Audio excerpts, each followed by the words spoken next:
How are you today? We will discuss the comprehensive evaluation of serum growth hormone concentrations and the standardized protocols employed in clinical laboratory practice for the assessment of somatropic function.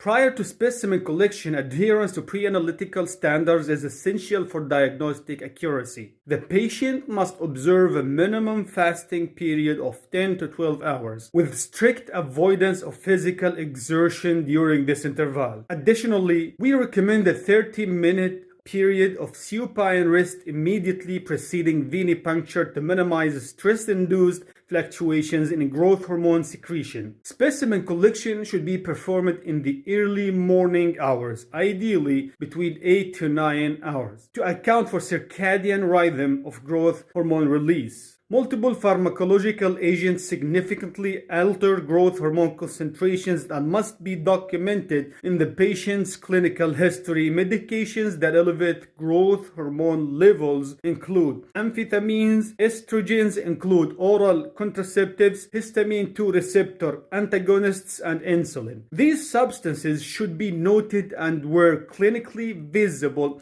discontinued prior to testing. Conversely, glucocorticoids and corticosteroids suppress growth hormone secretion and may necessitate a washout period of 24 to 48 hours before specimen collection, depending on the clinical context and medication half-life. It is important to understand that growth hormone exhibits pulsatile secretion patterns with a frequency of approximately 3 to 4 pulses per 24 hours period. These physiological characteristics mean that a single basal measurement may not reliably reflect the patient's true somatropic status. A random serum sample may yield falsely elevated, normal, or falsely low results depending on the timing relative to secretory pulses. For this reason, dynamic testing protocols, specifically stimulation and suppression studies, provide superior diagnostic sensitivity and specificity. The basal or random growth hormone assay serves as an initial screening tool. Specimen collection follows standard phlebotomy protocols with immediate centrifugation and separation of serum within 30 minutes of collection. This test is useful for identifying severe growth hormone deficiency or obvious excess.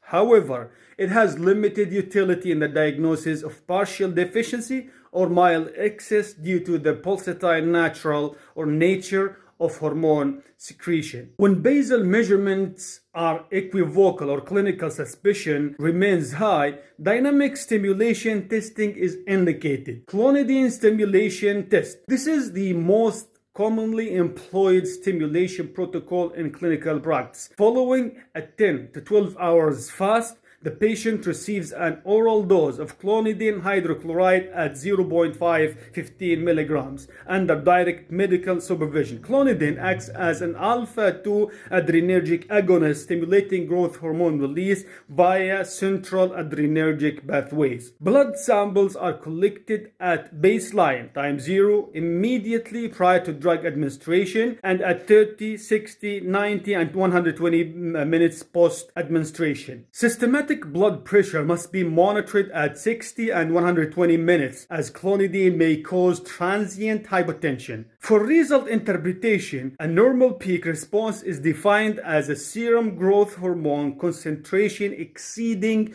10 nanograms per milliliter. An intermediate response ranges from 5 to 10 nanograms per milliliter. A subnormal response is less than 5 nanograms per milliliter. The peak response typically occurs at the 30-minute interval. For the alternative protocol, in laboratories where clonidine is unavailable or contraindicated, vigorous exercise testing, specifically 20 minutes of high-intensity aerobic exercise, provides an acceptable alternative stimulus for growth hormone secretion. As for suppression testing, it is employed when growth hormone excess is suspected, such as in the evaluation of acromegaly or gigantism. Oral oral glucose tolerance test for growth hormone suppression following 10 to 12 hour overnight fast. The patient ingests 75 grams or 100 of anhydrous glucose dissolved in 300 milliliters of water. Serum growth hormone is measured at baseline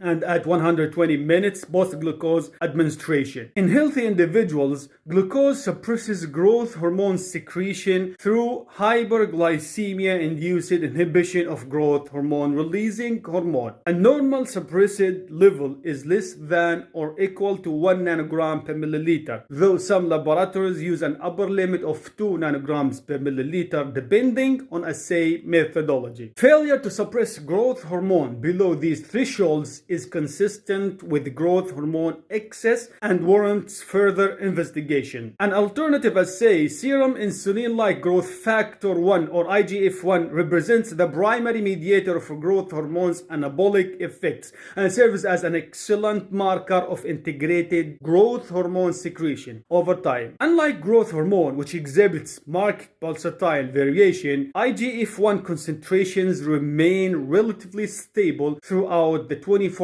period. This stability makes IGF-1 an exceptionally useful tool for assessing chronic growth hormone status. Elevated IGF-1 levels are highly suggestive of growth hormone excess, while low IGF levels indicate growth hormone deficiency. IGF-1 measurement does not require fasting or special patient preparation, making it a practical screening tool in clinical practice. Age and sex-adjusted reference ranges must be applied, as IGF-1 concentrations vary significantly across the lifespan. In clinical practice, growth hormone assessment typically employs a tiered approach. Initial evaluation includes basal growth hormone and IGF-1 measurement. If results are inconclusive or clinical suspicion remains high, dynamic testing, either stimulation or suppression, is performed based on the clinical presentation. The interpretation of all growth hormone studies must be integrated with clinical symptoms, radiological findings, and other biochemical markers to establish a definitive diagnosis. Accurate assessment of somatropic function requires an understanding both the physiological and characteristics